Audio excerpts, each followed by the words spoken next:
بيكم في كلام إلهام.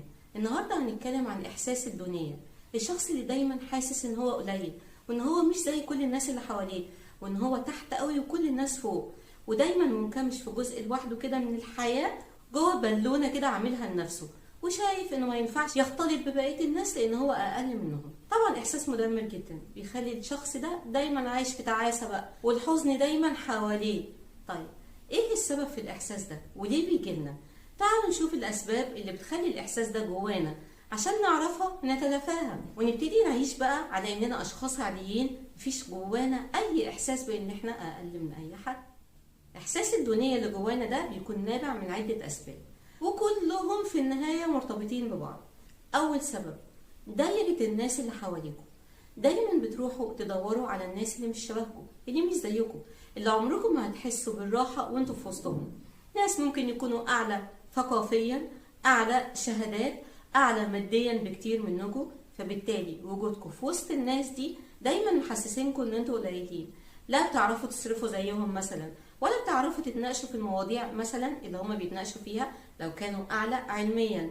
كل ده بيخلينا نحس ان احنا قليلين قوي عنهم، في حين ان احنا لو غيرنا الدايرة دي وابتدينا ننقي الناس اللي شبهنا، ساعتها بس هنكتشف ان احنا اللي مضيعين نفسنا، وان في ناس في الدنيا زينا. هو عادي، هو يا جماعة نعرف نقعد معاهم ونتكلم ونخرج ونتفسح بدون ما نكون حاسين بأي نقص. هو ده مفتاح الموضوع، ننقي الناس اللي شبهنا، عشان لما نكون قاعدين في وسطهم يبقى كلنا كده سايحين على بعض، مفيش أي فوارق بيننا وبين بعض، كلنا زي بعض. ومن هنا إحساس الدونية ده عمره ما هيجيلنا خالص. ما هو هيجي من فين؟ ما كل الناس اللي حوالينا شبهنا. طب هل ده معناه ان احنا نقاطع بقية الناس بقى وما نبصش للناس اللي حوالينا اللي ممكن يكون اعلى مننا في اي درجة من الدرجات؟ لا اطلاقا، عادي نتعامل معاهم طبيعي جدا، يمكن نستفاد منهم، وفي اغلب الاحوال هنستفاد منهم، هنتعلم حاجة جديدة، هنشوف مكان جديد. لكن الفكرة ان لما يكونوا هم دول بس اللي حواليكوا، من هنا بيجي احساس الدونية.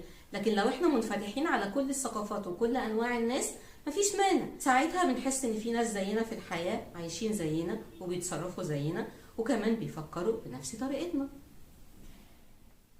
2. المقارنات. دايما بنعمل مقارنات بيننا وبين الناس اللي حوالينا، والنقطة دي مرتبطة اكيد بالنقطة اللي قبلها. ليه بنعمل مقارنات؟ لان احنا زي ما قلنا حوالينا ناس اعلى مننا بكتير في اي ناحية من نواحي الحياة، فبالتالي طول الوقت احنا في صراع جوه نفسنا.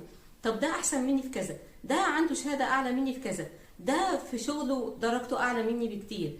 طول الوقت حاطين نفسنا في دايرة المنافسة بيننا وبين ناس ممكن ما يكونوش في بالهم اصلا ان احنا بنفكر فيه ده ولا شايفينه اساسا، لكن ده بيكون جوانا احنا. هنقول برضو ان الطبيعي ان يكون في ناس اعلى في الدرجات من ناس تانية، لكن اللي مش طبيعي خالص ان انا لاغيه كل حياتي عشان بس حتى الناس دي قدامي كده وعامله عليهم فوكس، وما بفكرش في اي حاجه غير ان انا ازاي هتفوق عليهم.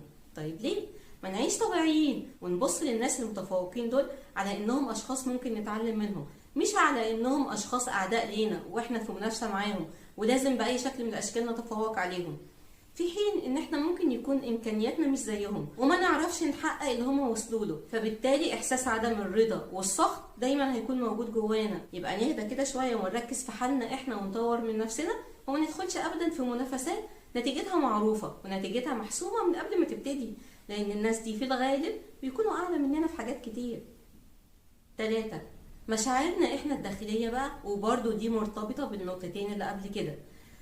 طول ما احنا مرتبطين بناس اعلى مننا في اي حاجة، هيبقى جوانا مشاعر الغضب والسخط من كل حاجة حوالينا، لان احنا شايفين ان الناس دي خدوا فرصتنا في الحياة. والله في ناس بتفكر كده، مع انهم ما خدوش ولا اي حاجة من الفرصة اللي كان المفروض تبقى ليكم، اللي هي اساسا ما كانتش موجودة من الاصل.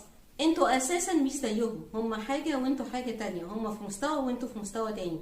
وده لا يقلل اطلاقا من الناس اللي امكانياتها ضعيفه اي ناحيه من نواحي الحياه، لكن طول ما هم عندهم المشاعر دي ناحيه الناس اللي حواليهم، هتبتدي المشاعر دي تاكل فيهم حته حته لحد ما تنهي عليهم خالص. ويكون النتاج بتاعها بقى الناس اللي احنا ممكن نشوفهم او نقابلهم في حياتنا، الناس اللي بيكرهونا من تحت لتحت ودايما بيستنوا الفرصه عشان يأذونا باي شكل من الاشكال. ولما احنا نكتشف الاذيه دي، نبتدي نسال نفسنا، هو احنا عملنا ايه للناس دي علشان يتصرفوا معانا كده؟ احنا عملناهم بمنتهى الطيبه والقلب المفتوح. والرد ان العيب مش فيكم خالص، العيب فيهم هم، لانهم طول الوقت حاطينكم تحت عينيهم وتحت الميكروسكوب، وبيحقدوا على كل نجاح او اي حاجه بتحققوها في حياتكم، وبيتمنوا كمان زوال الحكايه دي. انتوا متخيلين ممكن يكون القلب الاسود قد ايه؟ احنا بقى مش عايزين نوصل للحاله دي، مش عايزين نوصل للناس اللي قلبها اسود بالشكل ده وبتتمنى الشر لكل الناس اللي حواليهم. والطريق الوحيد علشان ده ما يبقاش جوانا، نرجع تاني للنقطه الاولانيه، ان احنا ننقي الناس اللي حوالينا اللي يكونوا شبهنا. نشوف الناس التانية ونتعلم منهم، لكن اللي حوالينا وقريبين قوي يكونوا زينا بالظبط، عشان دايما نحس باحساس الرضا وان مفيش حد اعلى من حد، ونتفادى بقى كل المشاكل النفسيه اللي ممكن تحصل بعد كده من ورا الموضوع ده. واتمنى ان انا اكون فدتكم، واي حاجه قلتها دلوقتي ساعدت اي حد منكم انه يفهم حاجه ما كانش فاهمها قبل كده، او يحطه على اول الطريق ان هو يفهم نفسه ويحاول كمان يغيرها ويطورها. واستنوني في الحلقه الجايه من كلام الهام، وجايبه لكم موضوع تاني مهم كده عشان نتناقش فيه.